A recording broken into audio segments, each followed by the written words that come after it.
morning, campers. We are just at the top of a hill. And I just realized there's this road feature right here. We're in Fort Bridger, Wyoming, by the way. There's this road feature right here that I don't know if I've ever recorded. Hey, it's a prime.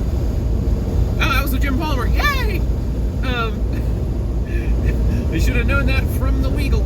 But the feature here is kind of awesome. There's like pictures of it on Facebook and stuff all the time.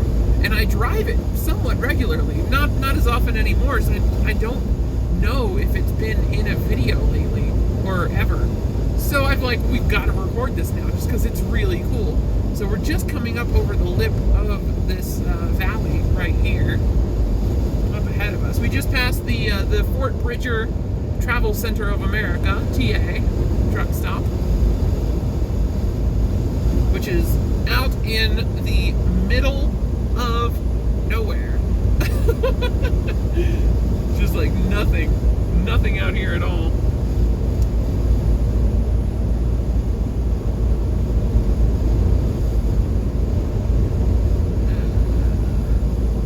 Alright, so we do have a slight downgrade. You are going to hear the engine brake going because we are kind of heavy, so we'll be going down the hill a little bit slow at first, and then we'll let the speed kind of bump up from halfway down the hill once the slope kind of evens out a little bit.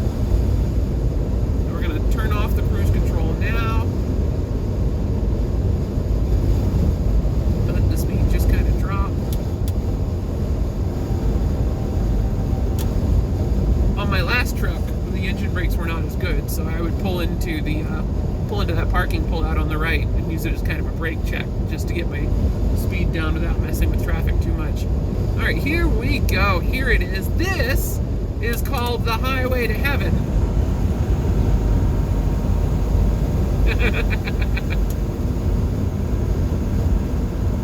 It is this incredible little valley where just the highway is straight as an arrow down one side of the valley, up the other side.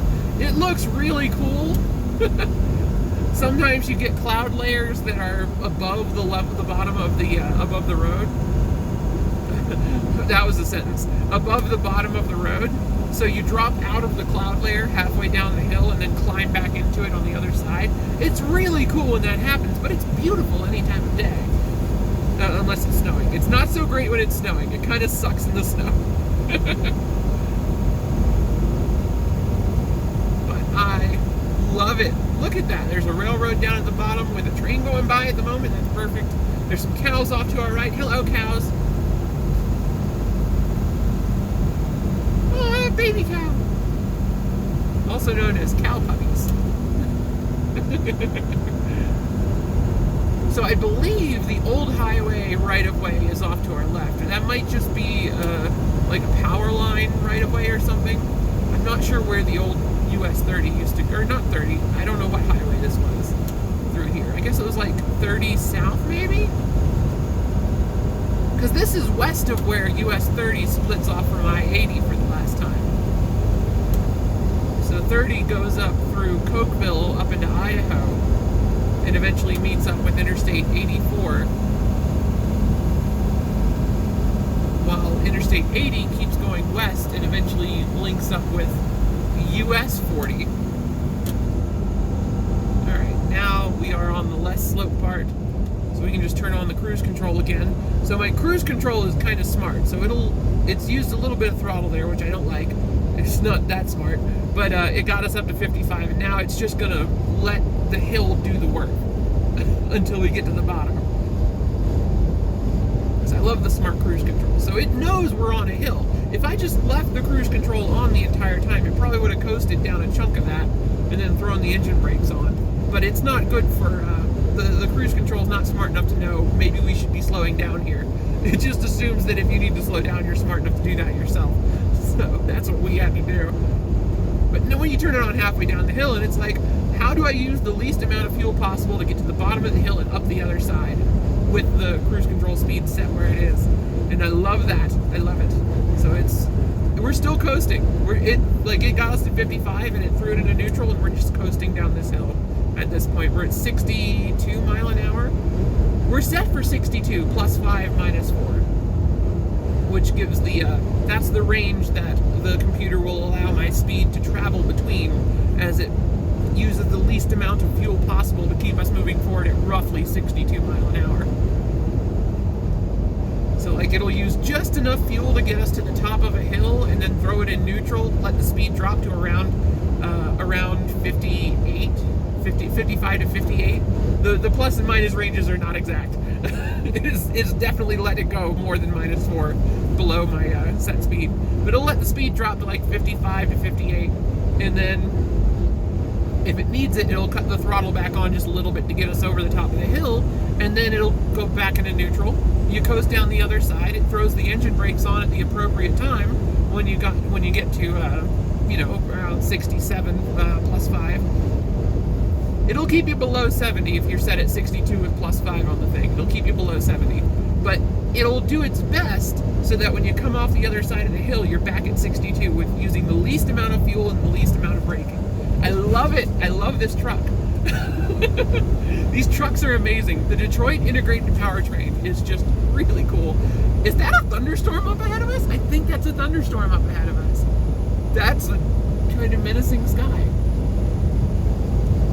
Oh yeah, now that I think about it, there was a thunderstorm in Salt Lake City earlier because I was listening to the weather radio, because my truck automatically defaults to weather radio when I turn it on because I use the Bluetooth a lot, and the weather radio is the closest channel to Bluetooth because the Bluetooth is not connected when the radio turns itself on, so it just defaults to the nearest channel, and that's the weather band on this radio.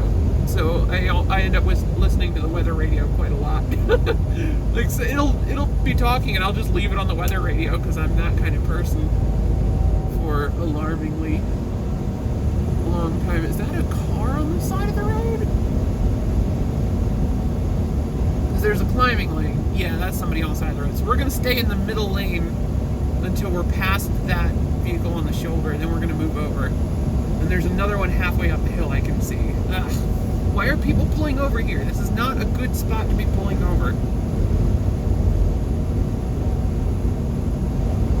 Look, there's an exit ramp right there that they could have gotten to. That car absolutely could have gotten to.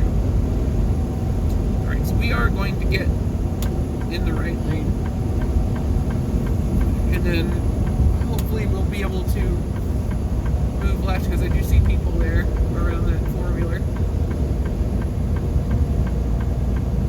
Yeah, I need to move over. We're just going to get back in the middle lane. This person coming up behind me can go around on the left. There's plenty of space. I'm not getting that close to that car.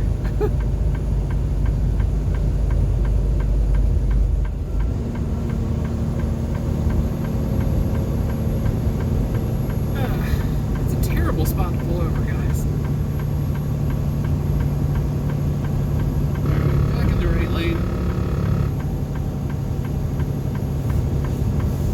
Struggling up this hill. We're heavy. We're very heavy. We're at 35 mile an hour now. That is the highway to heaven.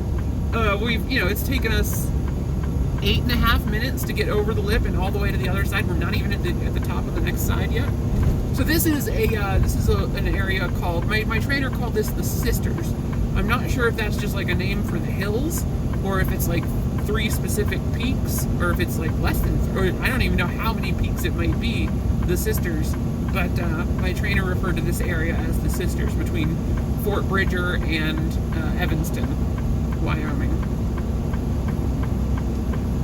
So that is the grade that we are currently on. There's two steep climbs in the Sisters. There's the climb out of the highway to heaven, which is what we're on right now, and then there's another slight downgrade, and then another climb up, and then a drop into Evanston. So this area closes all the time during the winter. This is one of the heaviest snow areas on Interstate 80 in Wyoming.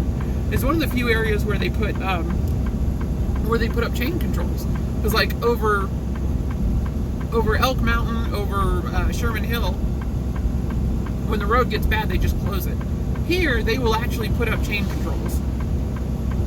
So trucks that are willing to chain up their tires can continue. Oh, my cloud's disconnected. Oh no. That cloud's connected to something. That big dark cloud up ahead of us, that's definitely connected still. Maybe not to the internet, but it is connected to a thunderstorm of some kind. Alright, so the right lane is going to end here. So we need to merge back to the left.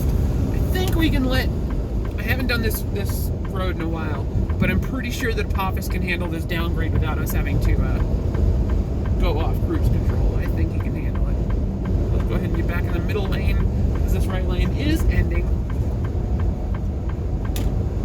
So I think Apophis can handle this downgrade on his own. Let's see. We're currently at 58. You saw where you could hear where it cut off the throttle in his last coast. We're in 10th gear now. It just dropped us to 10 from 12. We weren't in neutral. We were at 12 for that coast over. It's smart enough not to always use neutral. It'll coast in gear if it knows it's going to be a steep downgrade.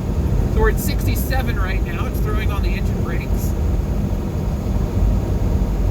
Little windy. If you can see the truck kind of bucking a little bit, there we go. You know, just to make things a little bit more fun coming down the mountain. 68. Listen to that wind whip. Here's US 189, so this is another route. It goes up and meets US 30 in Kemmerer, Wyoming. I've never had an excuse to do this route. Like it's a truck route. You can drive it in a semi. It goes off to the right. But I've just never had a reason to go between Kemmerer and Evanston, so I've never driven this road. We drive under it all the time on US 30 when we get to Kemmerer. That's the big overpass where US 30 is only 2 lanes, but it still has an on and off ramp for this road. Here we go, back at 68, still in the engine braking. It's controlling it just fine. Mr. Apophis, highly skilled at the downgrades. We're at 78,000 pounds and it handled that no problem.